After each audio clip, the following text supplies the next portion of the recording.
Barbarigo, scuola paritaria, scuola media, liceo classico scientifico e musicale, istituto tecnico economico, istituto Barbarigo, scuola per crescere.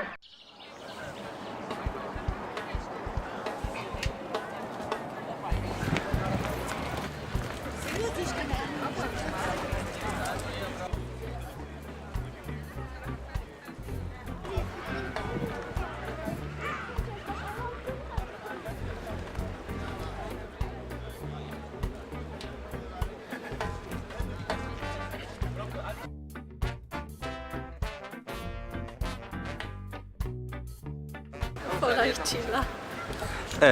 It's your first time in Italy? Yes, this is the first. Do you like Padova? Oh, very beautiful. Very sunshine and people are happy and everything is cool. Ancora non abbiamo organizzato niente, penso che faremo un giro per il centro. Siete già stati in Ungheria?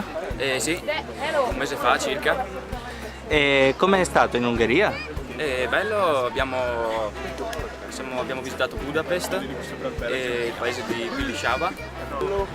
Educano proprio il pubblico ungherese, è educato fin dai primi anni dell'infanzia.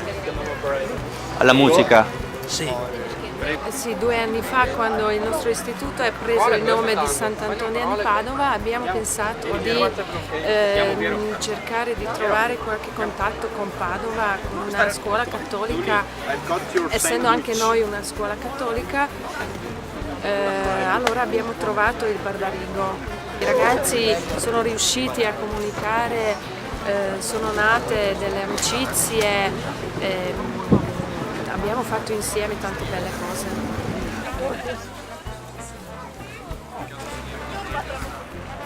Professor Ignacio Vassoler, è bello stare in una giornata così a fare un picnic insieme, no? Infatti siamo stati un po' graziati da quello che comanda tutto con questa giornata bellissima qua, quindi ci auguriamo che anche tutto il resto della settimana sia uguale. Qual è l'utilità secondo lei degli scambi internazionali come questo? Beh, sicuramente conoscere altre maniere sia di imparare che di insegnare musica, nel mio caso in particolare. Per i ragazzi sicuramente fare vedere altre realtà, che migliori o peggiori che siano, ma diverse soprattutto.